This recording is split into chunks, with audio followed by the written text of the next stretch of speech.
Si te apasiona entender cómo funciona tu cuerpo y la ciencia detrás de una vida más saludable, suscríbete ahora. Aquí aprenderás algo nuevo en cada video. Visualiza tus riñones como antiguos maestros del flujo, guardianes silenciosos del equilibrio en un desierto interno constante. Operan sin descanso, sin reconocimiento, sin emitir señales de dolor ni reclamar tu atención consciente. Muchas personas piensan que el alcohol afecta principalmente al hígado y que los riñones solo funcionan como filtros pasivos. Esta idea parece lógica, tranquilizadora y, sin embargo, resulta profundamente equivocada cuando se observa desde la fisiología real. Porque desde el primer sorbo, el alcohol ya modifica la regulación renal mucho antes de que aparezca cualquier toxicidad evidente. Aquí surge la primera verdad incómoda. El alcohol no daña inicialmente a los riñones por envenenamiento directo. Lo que hace es interrumpir su control hormonal.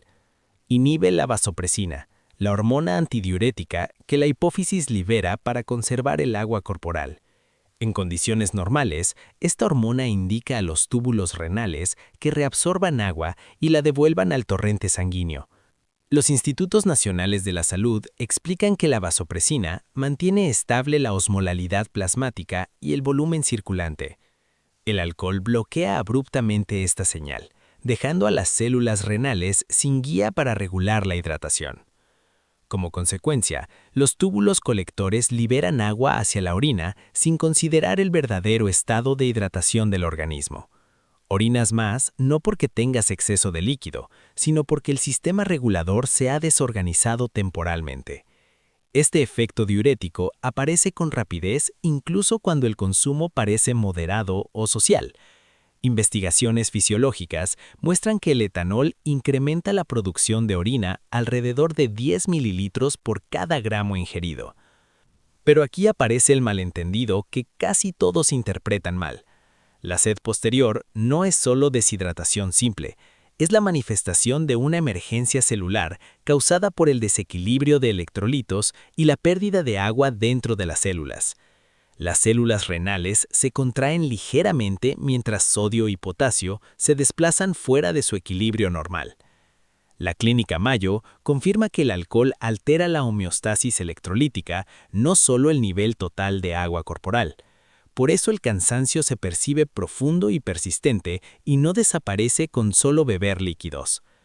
Durante los episodios de consumo, tus riñones no están depurando el organismo de forma óptima, están sacrificando la estabilidad interna para obedecer a un sistema hormonal químicamente suprimido. Aquí reside la paradoja inquietante. Este proceso no produce dolor inmediato. El tejido renal no posee terminaciones sensoriales en su microestructura de filtración. Así, te sientes normal mientras el estrés microscópico se acumula silenciosamente. Con cada bebida, el organismo se adapta de manera poco saludable, priorizando la supervivencia inmediata sobre la protección a largo plazo. Y esto apenas representa la capa más superficial del daño. Porque en lo profundo de la arquitectura microscópica renal ya se ha puesto en marcha un proceso mucho más destructivo. Ese mecanismo oculto determinará si la recuperación aún es posible o si se pierde sin que lo notes. Piensa en esas noches después de beber, cuando aparecía una leve incomodidad en la zona lumbar y la atribuías al calor corporal. No era un mito ni una coincidencia, sino una señal temprana de sobrecarga renal bajo una presión de filtración. Aquí aparece el verdadero peligro silencioso. Los riñones no perciben dolor en su propio tejido filtrante. Cuando el dolor se manifiesta, la inflamación ya ha alcanzado la cápsula que los rodea. El metabolito tóxico del alcohol, el acetaldehído, lesiona directamente las células de la nefrona y altera la estabilidad de sus membranas. Paralelamente, el metabolismo del alcohol produce especies reactivas de oxígeno que sobrepasan las defensas antioxidantes del riñón. Este estrés oxidativo consume el glutatión, el principal escudo molecular frente al daño estructural. La Fundación Nacional del Riñón señala que el consumo excesivo incrementa de forma notable el riesgo de lesión renal aguda. Esta lesión implica una disfunción súbita de las nefronas, no solo un envejecimiento progresivo ni una simple deshidratación. Y surge otra paradoja inesperada. El alcohol aumenta la diuresis, pero simultáneamente espesa la sangre y somete a las barreras de filtración glomerular a un estrés considerable. No se trata de una limpieza eficiente, sino de forzar a los riñones a filtrar bajo gradientes osmóticos agresivos. Es como llevar un motor a máxima velocidad mientras se queda sin lubricante. Esta comparación describe lo que ocurre en los glomérulos durante ciclos repetidos de consumo excesivo. La literatura indexada en PubMed relaciona la exposición a sustancias asociadas con el alcohol con la activación de señales inflamatorias en el tejido renal. Citoquinas como el TNF-alfa y diversas interleucinas provocan un engrosamiento progresivo de las membranas basales glomerulares. Con el tiempo, la filtración pierde eficiencia y requiere mayor presión para producir el mismo nivel de depuración. Por eso, la orina oscura o espumosa después de beber no es una coincidencia inocente, sino un indicio de que algo más profundo está ocurriendo en el sistema de filtración. Aún así, los riñones continúan en silencio porque la evolución favoreció la supervivencia sin alarmas constantes en los sistemas de alerta inmediata. Aquí aparece una realidad inquietante. En biología, la ausencia de señales no significa seguridad. Muchas personas descubren el deterioro renal solo cuando han perdido más del 70% de su función de manera irreversible. En ese punto, las alternativas de recuperación se reducen de forma considerable sin importar la voluntad o el esfuerzo. Se intentan ajustes en el estilo de vida, pero abandonar el alcohol interrumpe esta cadena de eventos y detiene de inmediato la amplificación inflamatoria dentro de los microambientes renales. El daño existente no desaparece, pero la progresión se desacelera lo suficiente para permitir la estabilización funcional y abrir la puerta a cierta recuperación. Esa pausa delicada establece el escenario para lo que ocurre durante la primera semana sin beber. Dejas el alcohol esperando sentirte mejor, pero los primeros días resultan más pesados y sorprendentemente incómodos. El rostro puede verse inflamado, la presión arterial oscila y el cansancio aparece sin una causa evidente. Esta sensación lleva a muchos a creer que su cuerpo está rechazando la abstinencia y pidiendo alcohol nuevamente. Sin embargo, lo que sucede en realidad es que los riñones están reactivando lentamente sistemas que habían permanecido suprimidos por la interferencia hormonal constante del alcohol. Cuando el etanol desaparece, hormonas como la vasopresina y la aldosterona regresan a la circulación y en ocasiones superan temporalmente sus niveles normales. Este efecto rebote provoca retención momentánea de agua y sodio, generando hinchazón leve y variaciones en la presión. Los institutos nacionales de la salud señalan que este tipo de rebote hormonal suele causar un desequilibrio fisiológico transitorio. Minerales como el magnesio y el potasio, perdidos durante largo tiempo por la micción excesiva inducida por el alcohol, comienzan a restablecer gradualmente la estabilidad eléctrica de las células. Este desorden electrolítico explica la debilidad muscular, las palpitaciones y la fatiga intensa que aparece en la abstinencia temprana. En este punto, algunos llegan a cuestionar si dejar de beber fue un error en lugar de una decisión necesaria. Pero aquí se revela la paradoja. La incomodidad no indica deterioro, sino reparación dentro de los sistemas de control renal. Los riñones están reajustando su equilibrio después de años operando bajo un estado de deshidratación forzada. La clínica Mayo explica que los cambios bruscos en el estilo de vida pueden intensificar temporalmente las respuestas fisiológicas propias de la abstinencia. El volumen sanguíneo vuelve a expandirse, mostrando niveles reales de presión arterial que antes estaban ocultos por la deshidratación inducida por el alcohol. Esto puede resultar inquietante, aunque en realidad refleja que los riñones recuperan lentamente su precisión reguladora. Muchas personas abandonan la abstinencia en esta fase, interpretando la turbulencia del proceso de reparación como señales de rechazo del cuerpo. Sin embargo, este periodo suele durar solo entre 5 y 7 días en la mayoría de los casos. Cada día sin alcohol reduce la inflamación y restablece gradualmente la comunicación hormonal entre órganos. Es el proceso mediante el cual los riñones reaprenden a mantener el equilibrio tras un largo periodo de interferencia química. Esta recalibración delicada prepara el terreno para mejoras vasculares más profundas dentro del tejido renal. La transición comienza cuando los sistemas de presión arterial finalmente liberan la tensión crónica que mantenían. Ese momento marca el paso del desorden hacia una recuperación medible en las vías circulatorias del riñón. La siguiente etapa ocurre de forma silenciosa, generalmente entre los días 7 y 21 de abstinencia. En este periodo, la presión dentro de los vasos renales, previamente contraídos por la exposición prolongada al alcohol, empieza a disminuir. Pero alcanzar este punto depende de haber atravesado primero la incómoda fase inicial de rebote. Muchas personas no llegan hasta aquí porque abandonan antes de que el organismo logre estabilizarse. Comprender esta cronología convierte el sufrimiento en paciencia y la paciencia en resiliencia a largo plazo. Hacia la segunda semana se produce un cambio sutil en los vasos que irrigan los riñones.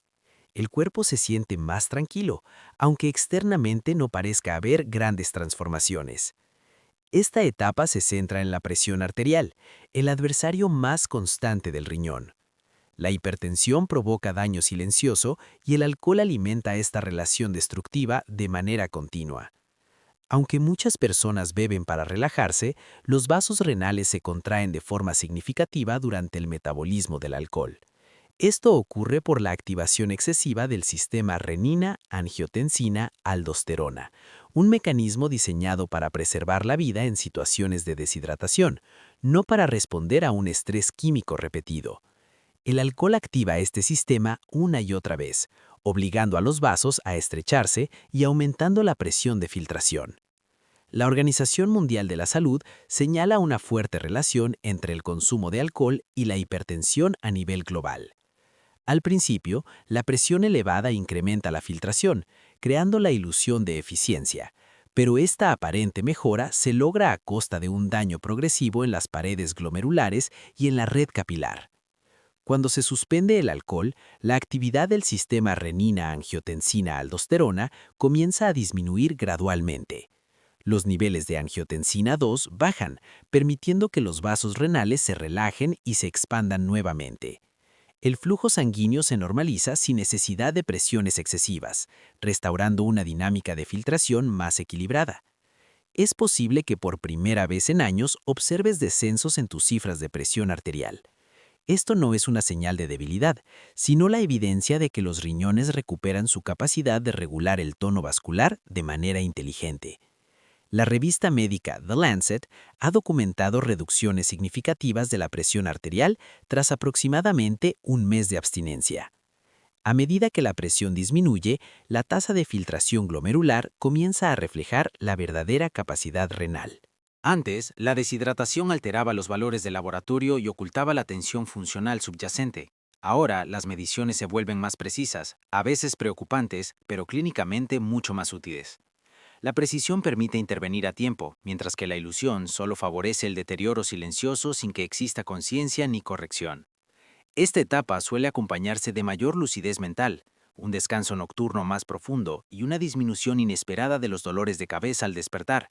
Estos cambios no son casuales, sino consecuencias de una circulación renal más estable y de un equilibrio electrolítico restablecido. Sin embargo, la mejoría puede generar una sensación de exceso de confianza que lleva a muchos a celebrar volviendo a beber. Aquí aparece el riesgo. Recaer en este punto somete a los riñones a un impacto mayor que antes, ya que los vasos recién relajados reciben de golpe un nuevo estrés tóxico, aumentando de forma considerable la probabilidad de daño. Por eso, durante las primeras fases de recuperación, la constancia resulta más valiosa que cualquier esfuerzo extremo. Si la abstinencia se mantiene, la disminución de la presión se convierte en una nueva base fisiológica. Desde esa base comienzan procesos de reparación celular más profundos que se desarrollan bajo la estabilidad vascular, emergiendo hacia la recta final del experimento de 30 días. Es entonces cuando el metabolismo, el balance ácido y los sistemas energéticos celulares empiezan a reorganizarse de manera silenciosa. Para la tercera semana, la recuperación deja de centrarse solo en los vasos y alcanza la maquinaria metabólica interna del riñón. Estos órganos no son simples filtros, funcionan como centros químicos que regulan el equilibrio ácido-base y la energía corporal. El consumo prolongado de etanol empuja gradualmente este sistema hacia una leve acidosis metabólica. El metabolismo del etanol produce lactato y cetoácidos que reducen discretamente el pH sanguíneo día tras día. Para compensarlo, los riñones incrementan su trabajo eliminando iones de hidrógeno y recuperando bicarbonato de forma intensiva. Esta corrección constante consume energía celular y sobrecarga la función mitocondrial en los túbulos renales. Los Institutos Nacionales de la Salud destacan que los riñones son actores clave en la regulación del equilibrio ácido-base del organismo. Después de 3 semanas sin alcohol, esta carga química comienza a disminuir de forma evidente. La reabsorción de bicarbonato vuelve a niveles normales y el pH sanguíneo se estabiliza dentro de su rango óptimo. Las células funcionan con mayor eficiencia cuando dejan de estar expuestas a subproductos metabólicos ácidos. Las mitocondrias de las células del túbulo proximal recuperan su rendimiento y producen energía con menor estrés oxidativo. Esto mejora simultáneamente la gestión del sodio, la reabsorción de glucosa y el ajuste fino de los electrolitos. Es posible notar menos molestias musculares inexplicables y menor sensación de fatiga en actividades cotidianas. Este alivio tiene un origen bioquímico, no motivacional, y refleja la restauración del equilibrio interno. Otro cambio poco visible se relaciona con el manejo del ácido úrico. El alcohol altera su eliminación, elevando sus niveles y favoreciendo ataques de gota. La Clínica Mayo señala que el consumo de alcohol aumenta este riesgo al reducir la depuración renal de urato. Tras varias semanas de abstinencia, la excreción mejora y el riesgo de cristalización disminuye, por lo que la rigidez articular suele reducirse de manera gradual. Al mismo tiempo, los riñones recuperan su papel equilibrado en la gluconeogénesis durante los periodos de ayuno, ya que dejan de priorizar el metabolismo del etanol y liberan recursos para la regulación normal de la glucosa. Esto estabiliza la energía disponible, especialmente durante la noche o en esquemas de alimentación intermitente. Aquí aparece una paradoja alentadora. Uno se siente más ligero no necesariamente por pérdida de peso, sino porque la química interna se ha realineado. La fricción fisiológica disminuye cuando los órganos dejan de compensar constantemente los efectos metabólicos del alcohol. No obstante, esta fase requiere prudencia. Sentirse mejor no significa que el daño estructural haya desaparecido por completo, sino que las nefronas restantes finalmente operan en condiciones más favorables. Esta diferencia es crucial, porque la sensación de mejoría suele inducir recaídas justo cuando la recuperación se acelera. 30 días muestran el potencial de mejora, no una inmunidad permanente. Surge entonces la pregunta más compleja: ¿cuánto del daño puede realmente revertirse y en qué punto la recuperación se detiene? Esta realidad marca la etapa final y más reflexiva del proceso. Al cumplirse un mes, la claridad sustituye a la incertidumbre y el optimismo aparece de forma natural. Sin embargo, la ciencia es clara: los riñones no regeneran nefronas una vez que se han perdido definitivamente. Ese es el límite biológico que no puede ignorarse.